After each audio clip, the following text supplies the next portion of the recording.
3 years ago, I had a windowsill full of orchids, 5 beautiful Phalaenopsis that I treated like royalty. I watered them every Monday like clockwork. I moved them around the house, chasing the perfect sunlight. I bought every fertilizer I could find. Every single one ended up the same way. Mushy roots, yellow leaves, that horrible smell. Then my neighbor Linda, she is 72 and has been growing orchids longer than I have been alive. She looked at my empty windowsill and said something I will never forget. She said, "You did not kill them with neglect. You killed them with love." That one sentence changed everything. And today, I am going to share exactly what Linda taught me, starting with something called the 3-color root rule. Before we get into the practical stuff, we need to understand something that changes everything about how you care for orchids. See, most of us treat orchids like regular houseplants. We put them in the soil, water them on a schedule, and wonder why they keep dying. But here is the thing. Phalaenopsis orchids are not regular plants. They are what scientists call epiphytes. But let me put that in simple terms. They are tree hugger plants, literally. In the wild, they grow on trees, not in soil. Their roots wrap around branches, hanging in open air, getting rained on, and then drying out completely. Think about that. In nature, these roots are never sitting in wet soil. They get soaked by tropical rain, and then they dry out. Soaked, then dry. That cycle is everything. Now here is the really cool part. Every orchid root has this special coating. Think of it like a tiny sponge wrapped around each root. When that sponge is dry, the root turns silvery gray. When it absorbs water, it turns bright green. Your orchid is literally talking to you through its roots. And this is where most people go wrong. We bring home a beautiful orchid and immediately start treating it like a potted plant. We give it soil, constant moisture, a regular watering day. But that is the opposite of what it needs. Your orchid does not want to sit in damp soil. It wants to be soaked and then left completely alone until its roots turn silver again. The roots need air. They need to breathe. When you keep them wet all the time, it is like wearing wet socks for a week straight. Eventually, things go very wrong. So before we talk about what to do, remember this. Your orchid is a tree hugger that wants to dry out between drinks. That one idea changes everything that comes next. Now, the number one mistake that kills orchids. And I bet most of you watching right now are doing this. Watering on a fixed schedule. Every Monday, every 5 days. Just pick a day and water. That is what I used to do. That is what most people do. And it destroys orchids. Here is why. In summer, when it is warm and dry, your orchid might need water every 5 to 6 days.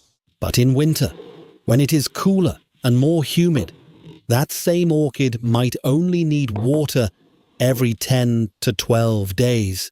Your plant does not care what day of the week it is. It only cares whether its roots are dry or wet. And here is what most people miss. Overwatering is far more dangerous than underwatering. Your orchid can bounce back from being too dry, but once root rot sets in from too much water, it is often too late. Another thing that confuses a lot of orchid owners: light. Most people make one of two mistakes. Either they put their orchid in direct sunlight, where the leaves get scorched, or they panic about sunburn and hide it in a dark corner, where it slowly starves for light. The sweet spot is bright indirect light. Think of a spot near an east-facing or south-facing window, with a sheer curtain filtering the harsh rays. Here is a simple test.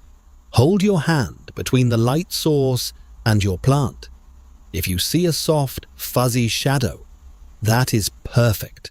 If you see a sharp, dark shadow, too much direct sun, and if there is no shadow at all, you need a brighter spot. Find the right window and then leave your orchid there. They do not like being moved around.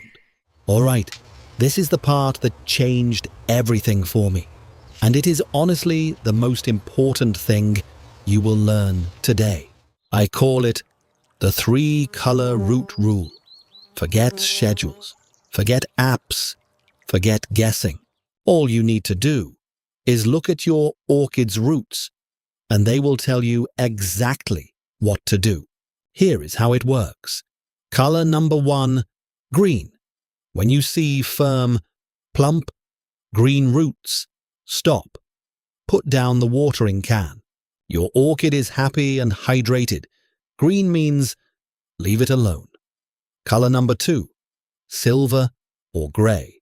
When those roots turn silvery gray, that tiny sponge coating we talked about earlier has dried out completely. This is the only time you should water. Silver means time for a drink. Color number 3, brown and mushy.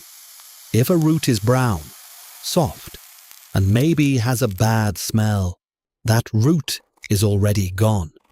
You need to act fast. Trim it off with clean scissors and check the rest of the roots. Brown means act now. 3 colors, 3 actions. Green, stop. Silver, water.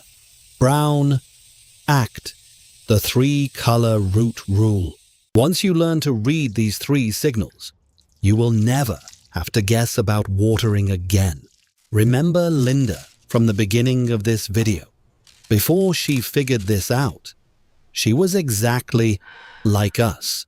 She told me she went through over a dozen orchids in her first few years, bought new ones every spring, watched them slowly fade by winter.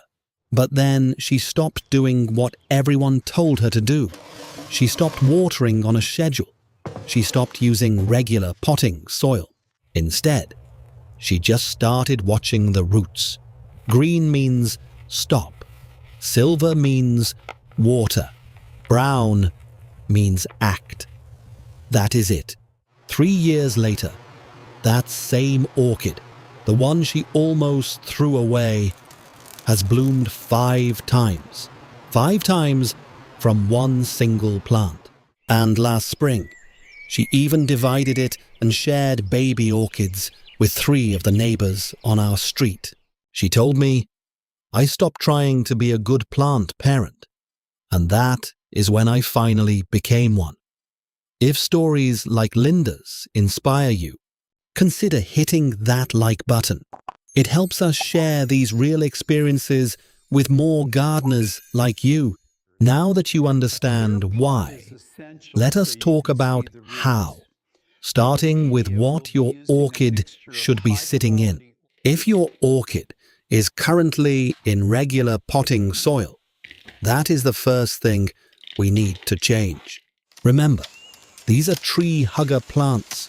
They need air around their roots, not packed dirt. The best growing medium for Phalaenopsis is a mix of 3 things. First, coarse pine bark. This is the base. It gives the roots something to grip onto, just like a tree branch in the wild, while still allowing air to flow through. Second, activated charcoal, just a small amount. It helps prevent bacteria and keeps things fresh. Third, perlite. Those little white pieces you see in some soil mixes. It improves drainage and keeps the mix from packing down too tight over time. Pine bark, charcoal, perlite. That is your orchid's new home. Now, for watering. Since we are not watering on a schedule anymore, here is the technique that mimics tropical rain. Immersion watering. When those roots turn silver, take the inner pot and place it in a container of room temperature water. Let it soak for 10 to 15 minutes. The roots will drink up what they need, and that sponge coating will turn green again right before your eyes. Then, and this is important, let it drain completely. Set it on a rack or in the sink. No standing water, ever. Your orchid wants to be soaked, then dry. Just like tropical rain followed by sunshine. Soak, drain, wait for silver, repeat. That is the entire watering routine. All right, 3 more things that make a big difference. First, and this one trips up a lot of people. When your orchid drops its flowers, do not panic. This is completely normal. It is part of the natural cycle. The plant is not dying, it is resting. Here is what to do. Look at the flower stem. If it is still green and firm, leave it alone. It may branch out and bloom again. Only cut the stem when it turns completely brown and dry. Be patient. Some orchids rest for months before blooming again, and that is perfectly fine. Second, temperature. Phalaenopsis orchids are happiest between 18 and 26 degrees Celsius, which is basically normal room temperature for most homes. But here is a little secret to encourage blooming. A slight temperature drop at night, maybe 3 to 5 degrees cooler, acts like a gentle nudge that tells your orchid it is time to bloom. Think of it as a natural signal, like the seasons changing. Third, fertilizer. Less is more here too. Use a balanced orchid fertilizer, but only at half the recommended strength. Feed every 2 to 3 weeks during the growing season, and once a month, water with plain water to flush out any salt buildup. Half strength. Every 2 to 3 weeks. Monthly flush. Keep it simple. Do not overdo it. Now, 4 more practical tips that will level up your orchid care. First, repotting. Your orchid's growing medium does not last forever. Pine bark breaks down over time, and as it does, it starts holding too much moisture. That is exactly what we do not want. Plan to repot every 1 to 2 years. You will know it is time when the bark looks dark and mushy, or when it stays wet for much longer than it used to. Fresh bark, fresh start. Second, and this is one of my favorite tips, use a transparent pot. It is like having an X-ray for your orchid. You can see the roots without disturbing the plant. You can watch them change color. You can spot problems early, before they become disasters. A transparent pot is the single best learning tool for any orchid beginner. You do not have to guess what is happening underground. You can just look. Third, learn to read your orchid's leaves. They tell you a lot. Thick, firm, dark green leaves.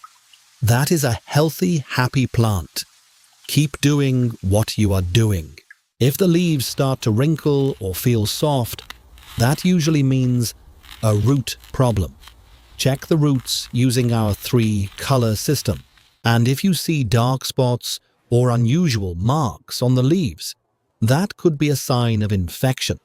Isolate the plant and trim the affected areas with clean tools. A quick note about humidity and placement. Orchids appreciate moderate humidity, and they prefer to stay in one spot. Avoid moving them around constantly. Find a good window and let them settle. And here is a bonus that many orchid lovers do not know. Phalaenopsis orchids are completely safe for cats and dogs. So if you share your home with furry friends, this is one plant you absolutely do not have to worry about. That is a win for everyone. We have covered a lot of ground today. Substrate, watering, light, temperature, fertilizer, repotting, reading roots, and leaves. It might feel like a lot to remember, but here is the thing. There is really only one rule you need to take away from this entire video. With orchids, less truly is more. The less you fuss, the more they thrive. Stop chasing flowers. Stop worrying about whether you are doing enough. Instead, focus on building a healthy plant. Strong roots, good light, the right medium. And when the plant is ready, the flowers will come. On their own schedule, not yours. This is the most important lesson I have learned. Stop trying to be a perfect plant parent. Just be an observant one, and your best observation tool. The one thing you should always come back to is the 3-color root rule. Green means stop, silver means water, brown means act. That is your entire relationship with watering, simplified into 3 colors. Now, I do recommend a simple monthly check. Once a month, take 5 minutes. Look at the roots. Check the leaves for spots or wrinkling. Make sure the bark has not broken down too much. Check that drainage is still good. 5 minutes a month. That is it. That is the entire maintenance routine for an orchid that will bloom year after year after year. Less work, more blooms. That is the orchid way. So let us bring it all together. We started with a windowsill full of dead orchids and a neighbor who told me I was killing them with love. And now, we know exactly why that was true. Orchids are not like other houseplants. They are tree huggers from the tropics that want to be soaked and then left alone. They do not want soil. They do not want a watering schedule. They do not want to be fussed over. They want pine bark, a transparent pot, bright indirect light, and someone who pays attention to their roots instead of the calendar. Green means stop watering. Silver means time for a drink. Brown means act fast. Remember, the 3-color root rule. That is really all you need. Orchids are the ultimate lazy gardener's dream. No digging, no heavy pots, no daily watering. Just observe and trust the plant to do what it has been doing for millions of years. The less you fuss, the more they bloom. You know, orchids are not difficult plants. They are just different from what most of us are used to. And once you understand that difference, once you learn to step back and let them breathe, you will be amazed at what happens. Linda figured this out years ago, and now, so have you. If this video helped you see orchid care in a completely new way, please take a second to hit that subscribe button. We share practical, no-nonsense gardening tips every week, all based on real experiences from real gardeners. And I have a question for you. Drop a comment below and tell me, what color are your orchid's roots right now? Green, silver, or brown? I read every single comment, and I would love to hear where you are on your orchid journey. Thanks for watching. Now go check those roots.